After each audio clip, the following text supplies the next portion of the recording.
Viva Voz, com Vera Magalhães.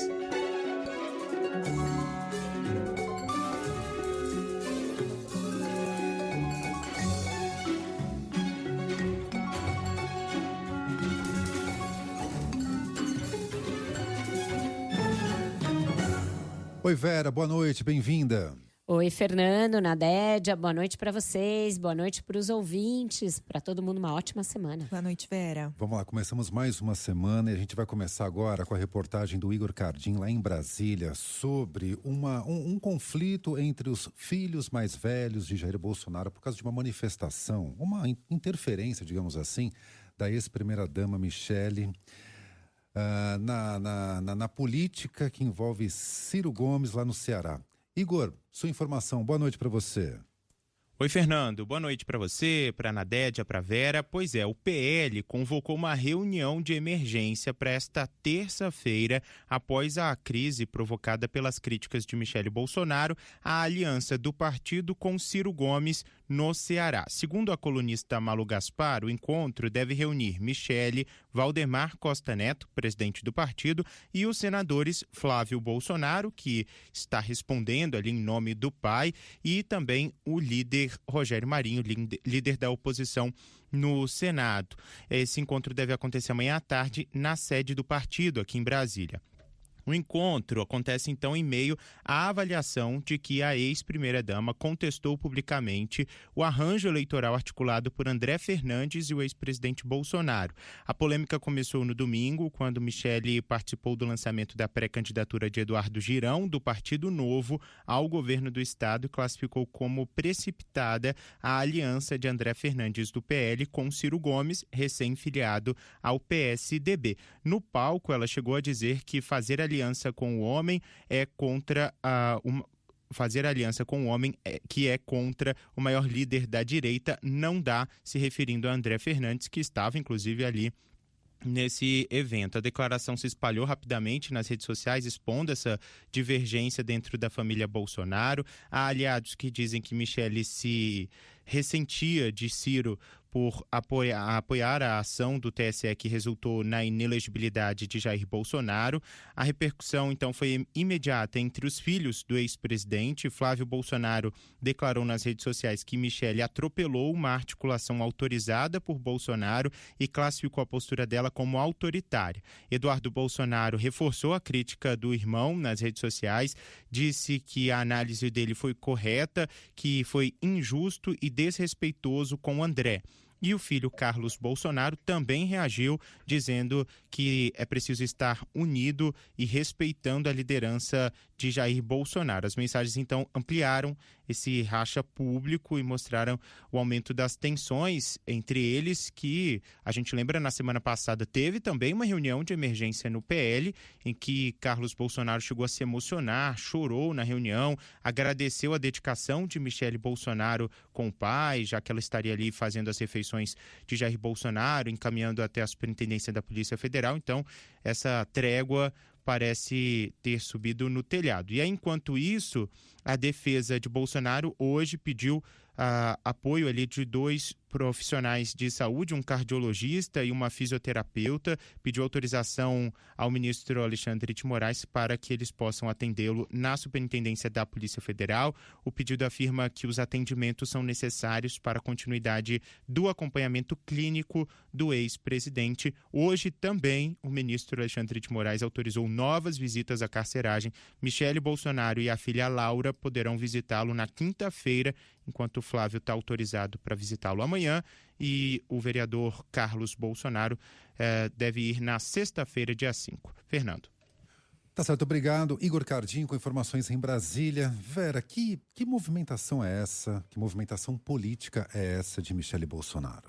Pois é, a gente vê claramente 2 coisas, né, com essa briga, que acontece pouco mais de uma semana depois da prisão do Jair Bolsonaro. A primeira delas é a divisão que já começa a haver dentro do bolsonarismo e mais ainda dentro da família Bolsonaro, com a saída de cena do patriarca. Então, a gente sabe que a madrasta nunca foi aceita pelos filhos do Bolsonaro, não inteiramente. menos pelo Carlos, né? A pior relação dela sempre foi com o Carlos Bolsonaro, ficou um tempo sem que o Carlos frequentasse o Palácio da Alvorada, quando o Bolsonaro ainda era presidente, porque não se dava com a madrasta, e agora isso fica muito claro e muito evidente diante dessa cisânia em relação a alguém que não é um aliado da vida toda. O Ciro Gomes era um adversário do Bolsonaro até anteontem. Essa aliança é uma coisa absolutamente ocasional. Ela vem depois de anos em que o Ciro Gomes esteve em quase todas as siglas da esquerda brasileira, fez críticas pesadas ao Jair Bolsonaro.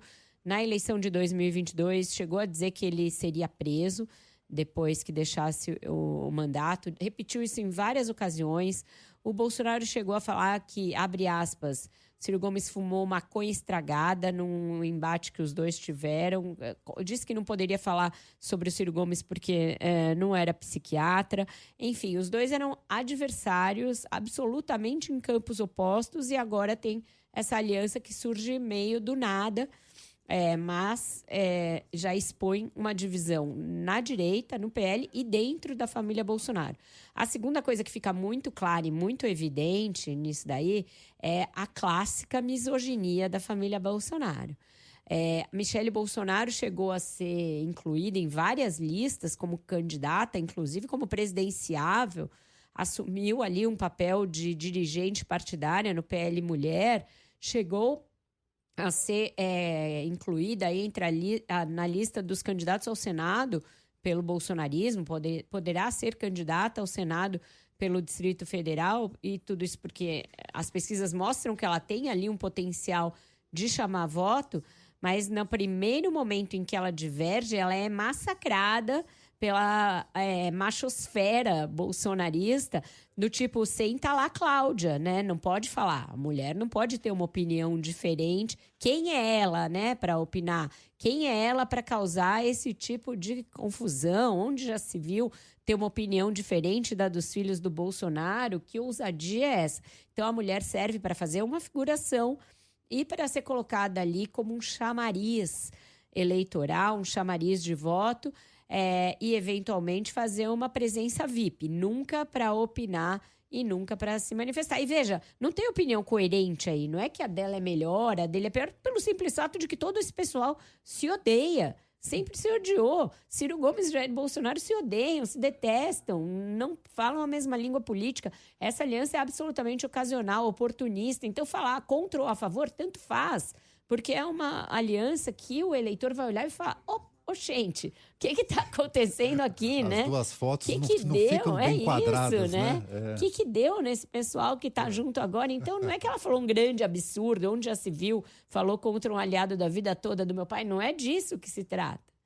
É verdade. Bom, vamos mudar então de um lado para o outro, falar agora da situação no governo e especificamente da crise entre o governo, entre o presidente Lula e Davi Alcolumbre. A Samantha Klein está de volta aqui com a gente com informações. Samantha.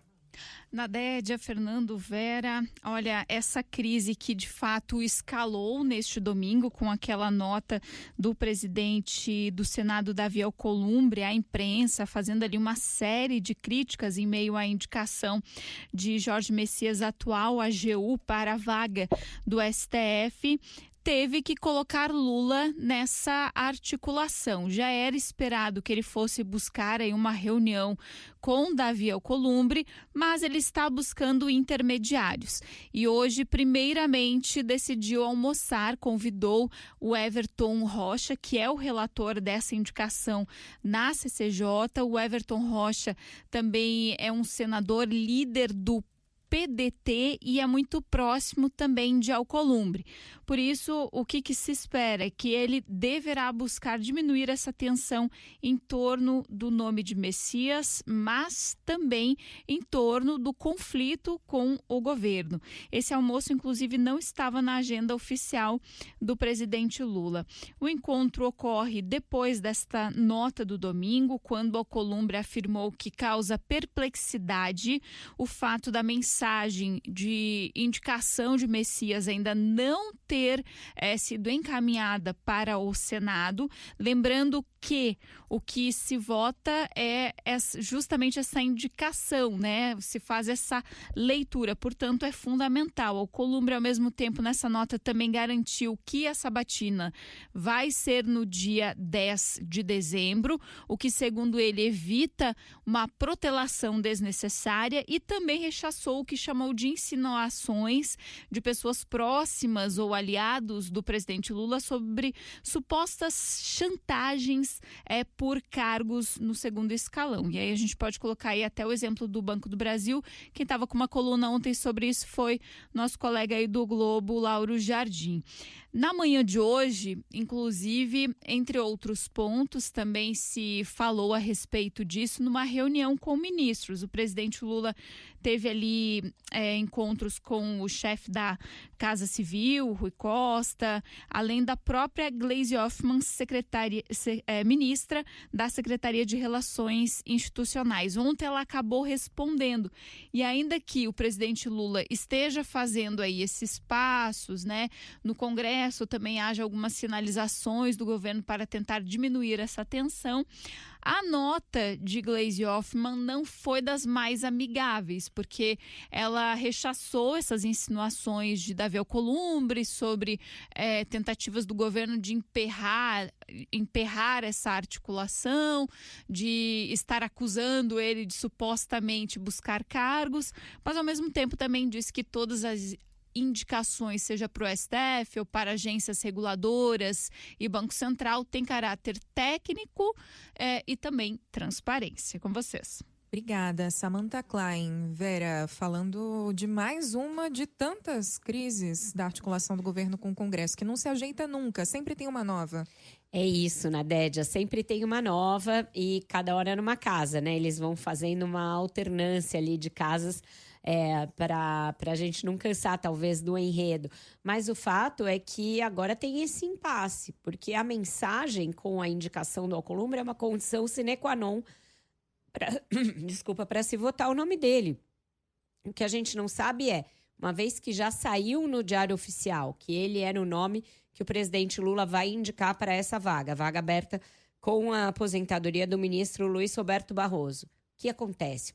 O que vale? Vale a indicação no Diário Oficial ou tem de haver a mensagem por escrito? O Davi Alcolumbre não está arredando o pé.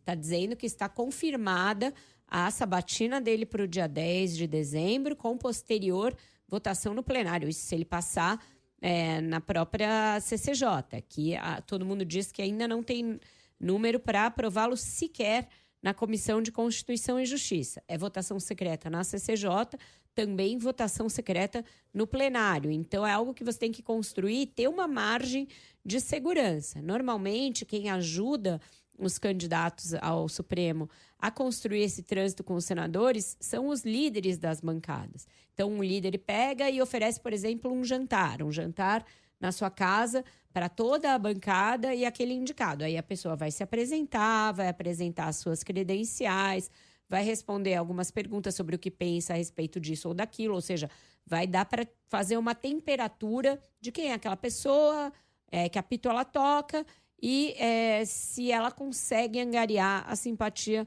daqueles senadores. O Messias está com dificuldade de fazer sequer esse primeiro movimento, essa primeira aproximação de que marquem os jantares, marquem os almoços, para que ele consiga se aproximar das bancadas. Então, uma condição ali bem precária, essa inicial, que dificulta o fato dele não conseguir acesso aos senadores. Então, o governo passou a ter medo real de que ele seja rejeitado. Isso não é mais só uma possibilidade remota, passa a ser uma possibilidade concreta. E aí o governo vai ver o que faz. Retirar o nome dele, por exemplo, publicar no Diário Oficial uma outra mensagem dizendo está retirada a indicação do Jorge Messias, seria um desastre. Mostraria que o governo realmente está refém no Senado, que não tem como garantir a aprovação de um nome para o Supremo Tribunal Federal. E aí se criaria um impasse, porque, tudo bem, você retira o Messias, você vai indicar quem? O Rodrigo Pacheco? Agora não tem mais possibilidade de fazer isso. A coisa se esgarçou demais. Então, é algo bem complexo. O governo está sem saber direito como manejar. E a nota do Alcolumbre no fim de semana foi a cereja do bolo desse desentendimento. Porque ele entendeu que o governo estava vazando, que tudo isso que ele está fazendo é porque ele quer negociar cargos. O que não é de todo mentira, digamos. Mas ele ficou muito irritado, soltou uma nota, inclusive, com o papel timbrado do Senado no fim de semana. E aí a coisa ganhou mais um degrau. A crise escalou mais um degrau. Não estou entendendo direito como eles vão fazer para jogar uma água fria e voltar ali para uma situação em que consigam pelo menos dialogar. Mas agora, Vera, pelo menos é a primeira vez que o presidente Lula aparentemente vai a campo, vai se encontrar com Everton Rocha, que é o relator da indicação, e, digamos assim, é muito próximo do presidente Davi Alcolumbre. É uma mudança de atitude? Ele tem que fazer isso, ele vai ter que falar com ele, vai ter que falar com o próprio Alcolumbre, talvez chamar a bancada do MDB, que é uma bancada importante, sem a qual as coisas não andam e que tomou muito as dores do próprio Rodrigo Pacheco, apesar dele não ser do MDB, chamar a bancada do PSD, que ainda é o partido do Rodrigo Pacheco. Então ele vai ter que ir a campo, sim. Não pode ficar ali encastelado e deixar que só os articuladores resolvam, porque a ministra da articulação, a gente acabou de ver. Respondeu uma nota mal educada com uma resposta meio desaforada. Então, não vai ser nesse tom que vão se entender. Os líderes do Senado e do Congresso estão sem acesso ao Davi Alcolumbre. Então, vai ter que ser ele mesmo. E aí tá certo, ele tem que entrar em campo. Ele demorou, na verdade. Ele deveria ter feito isso antes de mandar o nome do Davi Alcolumbre. Tá me dando até um déjà vu do governo Bolsonaro, quando o André Mendonça ficou naquela espera, e era o Alcolumbre, o presidente do Senado, né, que não marcava a sabatina, porque enquanto isso o Supremo tá lá, né? Vem o recesso e a vaga tá lá. Nessa ocasião foram 5 meses. Muita coisa. 5 meses. Ele era presidente na época da CCJ, que era Isso, que tinha da que CCJ. sabatinar. Então, mas era o presidente do Senado de fato, porque ele e o Pacheco sempre fizeram uma dobradinha. Ele era o presidente da CCJ, não marcava sabatina nunca, demorou 5 meses, porque ele não gostava do André Mendonça. Agora ele adotou a outra estratégia, marcou de sopetão, de chofre, e aí agora o governo que se vire para arrumar os votos. E aí ele até brinca com isso. Brinca não, ele fala sério, mas tem ali uma certa ironia. Quando demora, reclamam. Quando marca rápido, reclamam. Então, querendo dizer que o que ele está fazendo é só o que institucionalmente ele tem de fazer. A gente sabe que não é bem assim. Seguimos agora com mais informações a respeito do PL Antifacção em São Paulo. A Maria Cecília Dallau tem aqui as informações. Maria Cecília, boa noite. Boa noite, Fernando, e também a todos. O secretário nacional de Segurança Pública, Mário Sarrubo, afirmou que o PL Antifacção foi rasgado depois das alterações do relator Guilherme Derrite. Sarrubo fez novas críticas ao projeto durante um evento sobre corrupção e crime organizado em São Paulo, onde ele afirmou que é preciso construir uma política de enfrentamento ao crime sem populismo no Brasil. Segundo ele, o endurecimento das penas, como é proposto no PL, não é suficiente para diminuir a expansão das facções criminosas. Como é que nós vamos fazer esse enfrentamento com inteligência, mas sem populismo? Porque não se trata apenas de subir pena, porque se o problema fosse subir pena, estava tudo resolvido, porque as penas estão subindo desde faz 30, 40 anos. E de lá para cá nós construímos o quê? Um crime organizado que deixou de ser local e transformou-se em transnacional. Samira Bueno, diretora executiva do Fórum Brasileiro de Segurança Pública, também afirmou que o PL Antifacção mostra um tipo de política que teima em vetar alguns avanços da área de segurança pública.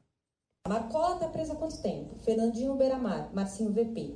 Todas essas facções se expandem e capilarizam com todas as suas lideranças presas. Essa é uma característica das nossas facções no Brasil. Elas são de base prisional, elas surgem na prisão. Então, também achar que prendendo a gente vai resolver o problema, já não deu certo isso. E aí, quando a gente vê um projeto que sai da Câmara dos Deputados cortando 350 milhões de reais da Polícia Federal, que é, sem dúvida alguma, a força que a gente tem hoje, que está mais blindada dessa corrupção, eu acho que isso mostra o tamanho do problema, Durante o evento, Mário Sarrubo afirmou ainda que o foco central no combate às organizações criminosas deve ser no fluxo financeiro e que a Operação Carbono Oculto se tornou uma referência nesse sentido.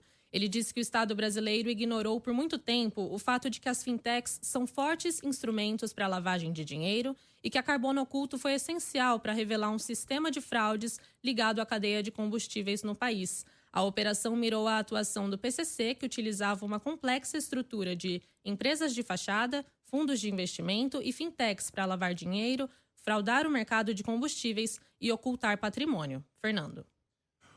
Obrigado, Maria Cecília. Bom, Vera, Sarrubo já era muito crítico desse projeto, já a partir do momento da primeira versão, quando saiu a primeira versão do então relator, deputado Guilherme Derrite, e realmente, o projeto do governo era totalmente, não sei totalmente diferente, mas era diferente. Bem diferente. Eu acho que essa questão da atribuição à Polícia Federal é o que ficou mais diferente. Por mais que tenha feito 6 versões, ficou diferente em relação ao que era o projeto original do governo. Também essa coisa do nome, não chamar de projeto antifacção, e sim de marco legal contra as organizações criminosas, etc. Enfim, esse projeto acabou dividindo o governo e a oposição. Ele teve como relator uma figura muito característica ali da direita brasileira, era secretário do Tarcísio literalmente até ontem, né? Hoje houve a transição de cargo na Secretaria de Segurança Pública aqui, o que a gente achava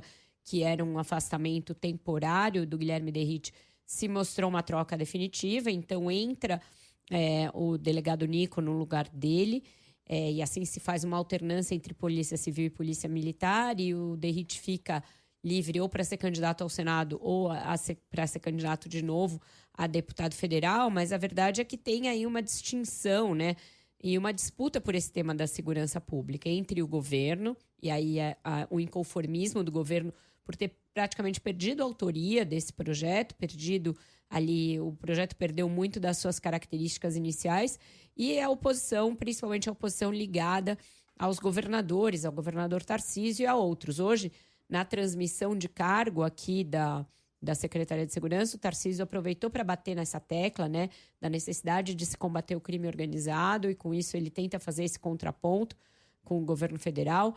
Ele Derrite homenageou nomes da direita brasileira, inclusive o presidente da Câmara, Hugo Motta, que foi quem deu a relatoria ao Guilherme Derrite, e o governador do Rio, Cláudio Castro. Os dois foram condecorados nessa solenidade.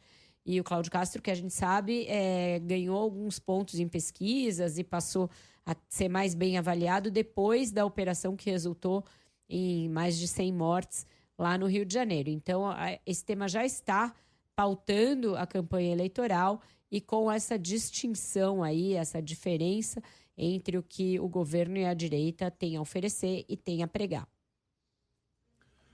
Tá certo. Bom, a gente vai aqui para um intervalo, depois teremos o repórter CBN, a gente volta na sequência com mais Viva Voz. Até já! De volta com Viva Voz, agora com informações sobre um empréstimo que os Correios queriam obter. E aí o Ministério Público de Contas falou assim: olha, esse empréstimo não tá certo. A Isa Staciarini conta mais pra gente. Isa. Pois é, Fernando, e aí esse empréstimo motivou, né, uma representação do Ministério Público junto ao Tribunal de Contas da União, que acionou o TCU para fiscalizar esse valor de 20 bilhões de reais que está prestes a ser contratado pelos Correios como uma forma de conter a grave crise financeira que a estatal enfrenta. O subprocurador-geral do Ministério Público junto ao Tribunal de Contas, Lucas Furtado, alerta que a taxa de juros próxima de 136% do CDI é um patamar muito superior ao teto de 120%, e que essa diferença exige uma análise criteriosa, já que a condição deveria ser vantajosa. Para o subprocurador, o custo total dos juros ao longo dos 10 anos pode alcançar uma cifra bilionária, o que agrava ainda mais a situação financeira dos Correios E o pior, transfere o ônus para o Tesouro Nacional, já que é a União quem vai assumir o compromisso em caso de inadimplência. A representação do MP junto ao TCU cita ainda um descompasso com os princípios de transparência e eficiência. Ao acionar o Tribunal de Contas, Lucas Furtado diz que a taxa de juros parece beneficiar desproporcionalmente as instituições financeiras, que já contam com a segurança de uma garantia. Na visão do subprocurador, esse cenário levanta questionamentos sobre a razoabilidade e a justiça da operação. Ele ainda considera esse cenário como uma espécie de bolsa-banco, semelhante a programas sociais como o Bolsa Família, mas direcionada ao sistema financeiro que, segundo ele, não aparenta precisar disso. Por isso, Lucas Furtado reforça a necessidade de uma análise criteriosa e transparente por parte do Tribunal de Contas da União e cita que a ausência de transparência nessas condições contraria os princípios da publicidade e da eficiência, além de comprometer a confiança da sociedade. Ele, portanto, sugere que o Tribunal de Contas da União acompanhe e fiscalize essa operação, além de avaliar se a taxa de juros é ou não adequada e os impactos para a sustentabilidade financeira dos Correios. Fernando. Tá certo, obrigado. Isa Staciarini, em Brasília. Vera, a gente fala grave crise financeira dos Correios. Queria lembrar que desde 2022 são 12 trimestres seguidos com prejuízos numa empresa pública. Um déficit de 4 bilhões de reais. Estão dando a correta atenção a essa crise? Eu acho que não. Eu acho que o procurador de contas, o Lucas Furtado, aponta fatos bastante significativos, relevantes, que têm sim de ser levados em consideração pela autoridade de contas.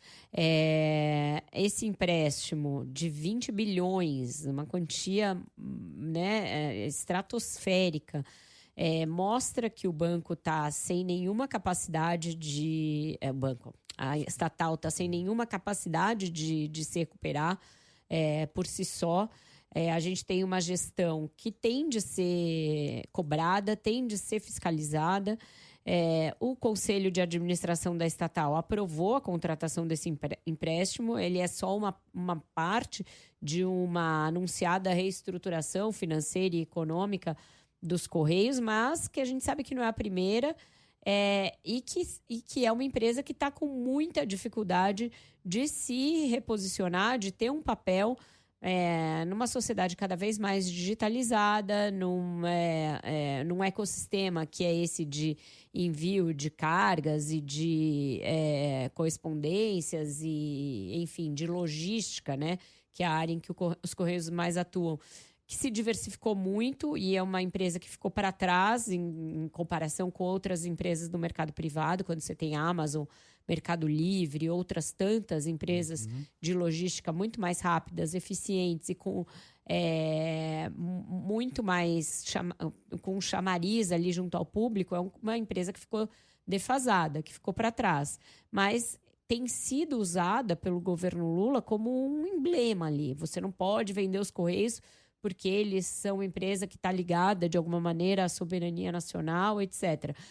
Só que esse é um discurso que a sociedade não compra mais e que esses sucessivos problemas de gerenciamento da empresa, de gestão, acabam jogando contra o discurso de você manter essa empresa como uma empresa estatal.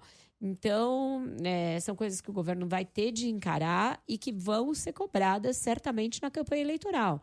Todo esse prejuízo, todos esses sucessivos semestres de prejuízo, necessidade de aportes recorrentes, todos os problemas de desvios e de insolvência no fundo de pensão dos Correios, e tudo isso vai cobrar um preço do Lula na eleição. Acredito que vai ser difícil sustentar que foi uma boa decisão manter os Correios estatais diante desse quadro que se está vendo e que agora o Ministério Público de Contas aponta, a meu ver, corretamente, na maioria das coisas que o procurador elenca. Bolsa Banco é uma boa definição.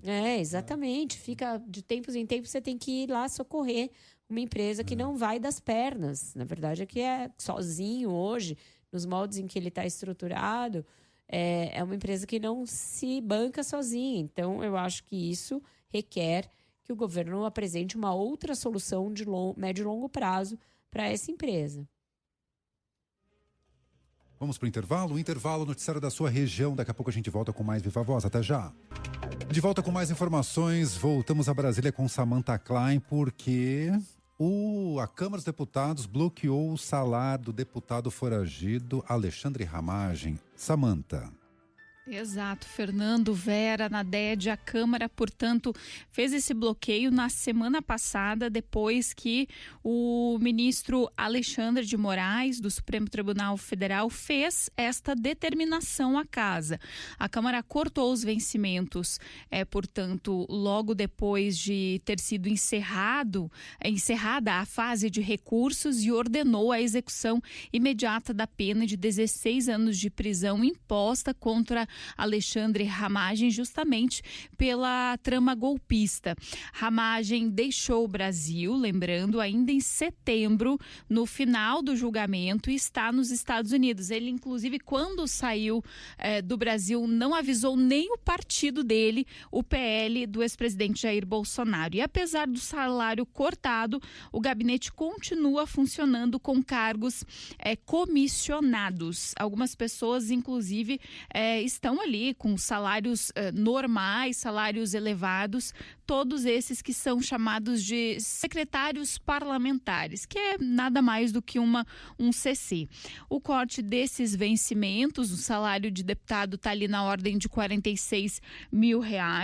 Além de afetar Ramagem, também afeta Carla Zambelli e Eduardo Bolsonaro, também do mesmo partido, ainda que por motivos diferentes, também estão com salário cortado por estarem fora do Brasil, foragidos, e os dois tiveram ali a cota suspensa ainda lá em junho e julho, no caso de Zambelli e Eduardo Bolsonaro. Contudo, eles também seguem aí com seus gabinetes funcionando. Com vocês.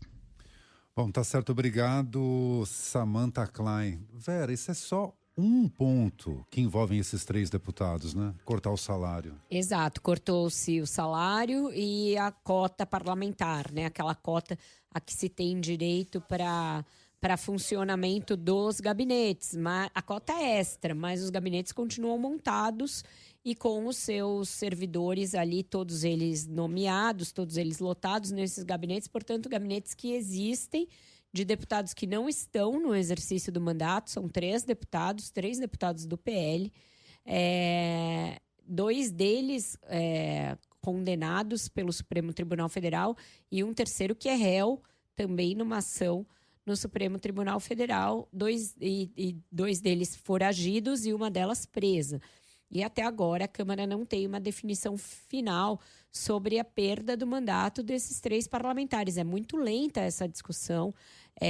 Ela não esconde que tem um viés corporativista, porque quando você tem pessoas nessa situação, qualquer corporação privada, qualquer empresa, seria mais rápida na análise da situação funcional de um funcionário seu que estivesse nesse limbo, né? Num limbo ali em que 2 são condenados já em última instância, com trânsito final em julgado, e um terceiro é réu por coação, por uma tentativa de coação no curso de uma ação penal também no Supremo Tribunal Federal. Então, muito lenta a atuação da Câmara nesse sentido, pisando em 1000 ovos, para não ferir nenhum tipo de vicissitude, nenhum tipo de questão com o partido. O Hugo Mota não quer se indispor com o PL, que tem a maior bancada na Câmara, então vai pisando em ovos em relação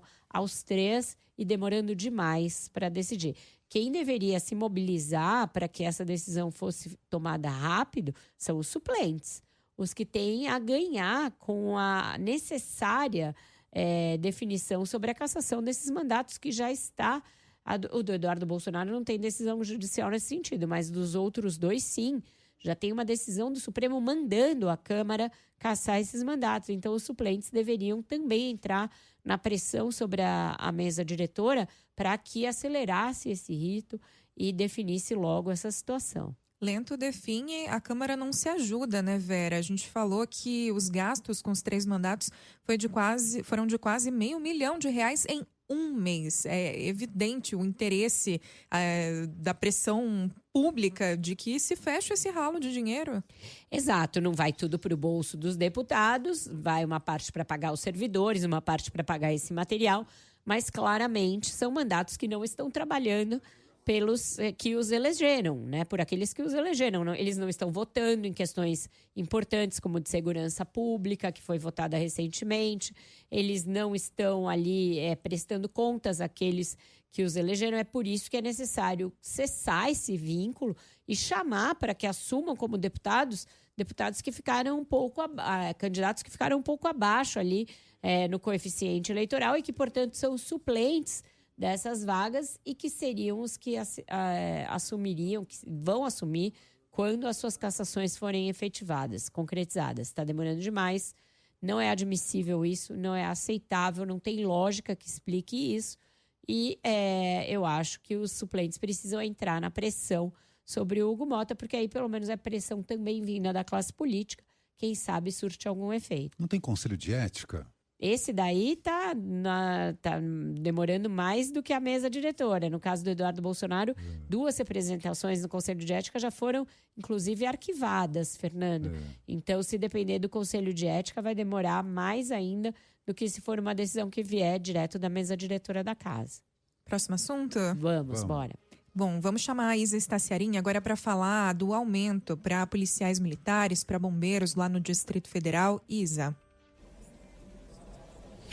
Pois é, Nadédia, o presidente Lula assinou e enviou hoje à tarde ao Congresso uma medida provisória de reajuste salarial das forças de segurança pública aqui do Distrito Federal e dos estados do Amapá, Roraima e Rondônia. No caso da Polícia Militar e dos Bombeiros do DF, a recomposição salarial varia de 19,6% a 28,4%.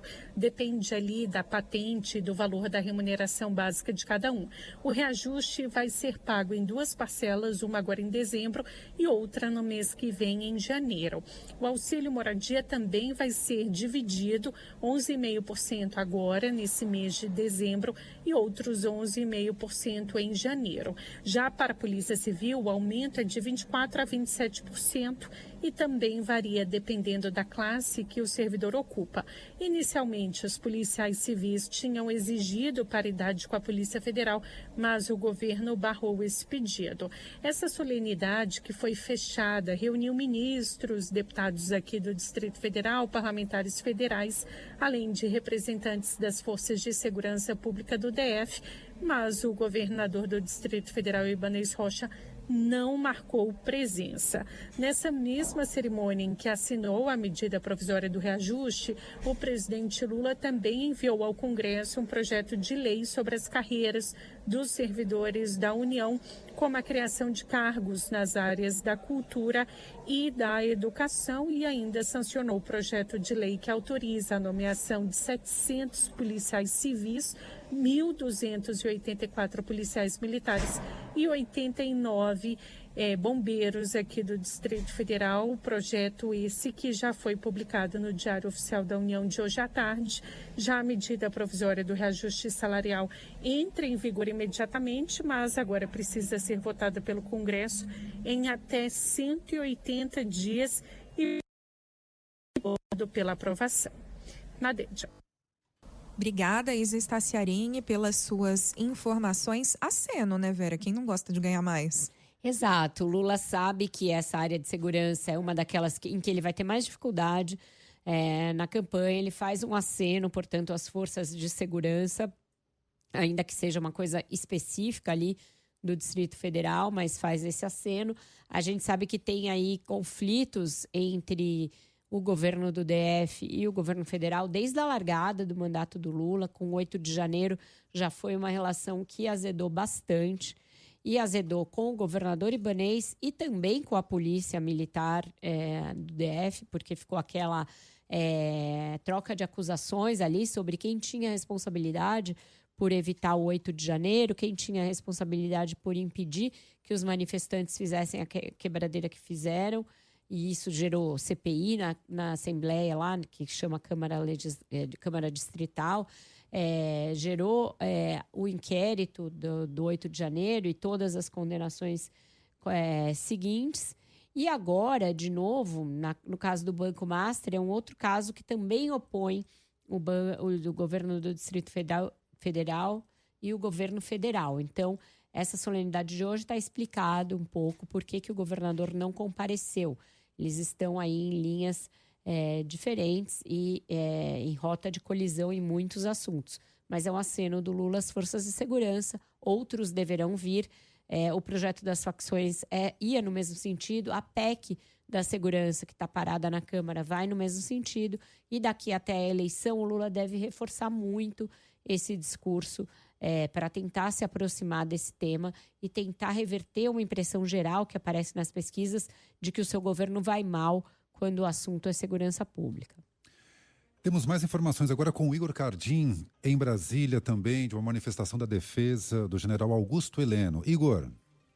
Pois é, Fernando, o ministro Alexandre de Moraes determinou a realização da perícia médica no general da reserva Augusto Heleno para avaliar o estado de saúde dele. A decisão prevê que peritos da Polícia Federal façam uma avaliação clínica completa com exames laboratoriais, neurológicos e psicológicos, além de possíveis exames de imagem para verificar as condições cognitivas do ex-ministro e eventual necessidade de supervisão contínua.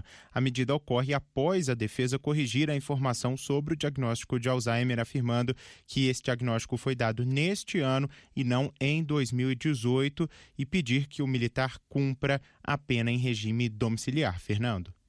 Tá certo, obrigado. Igor Cardim, uma diferença, né? 2018, 2025... Pois é, bem diferente, porque 2018 foi a eleição. O general Heleno foi uma figura importante na campanha já do Bolsonaro, foi quando ele cantou aquela musiquinha lá contra o PT, etc. Depois assumiu um dos cargos, né, principais, um cargo que é responsável pela área de inteligência do governo, comandava a BIM lá no GSI, esteve à frente de quase todas as principais decisões do governo nos 4 anos em que o Bolsonaro foi presidente, inclusive na pandemia, inclusive em momentos ali cruciais da vida nacional.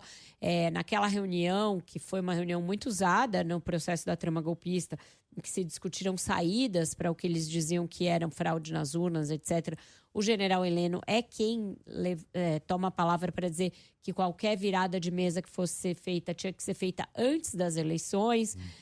Então, tudo isso, se houvesse um diagnóstico de Alzheimer na ocasião, seria uma coisa. Sem isso, é outra coisa. E agora a defesa faz essa correção de que o diagnóstico real só veio neste ano e ele vai ter que passar por essa perícia para que haja um laudo que comprove que ele realmente tem essa condição e que, portanto, precisaria ir, né, ter uma evolução para uma prisão domiciliar. Eu acho que vai ser concedido ao fim das contas. O Bolsonaro tinha boas chances de obter também, pelo menos depois de alguns meses, ainda que ficasse alguns meses em regime fechado, depois teria como evoluir para uma domiciliar, mas aquilo que foi considerado uma tentativa de fuga pelo Supremo deve dificultar bastante que ele tenha essa progressão rápida para uma domiciliar de caráter humanitário, como é essa em que as pessoas vão por razões de saúde. Vera, mais uma vez, muito obrigado. Boa noite para você e até amanhã. Boa noite, Fernando, Nadede, até amanhã. Boa noite, os ouvintes. A gente volta amanhã. Até amanhã.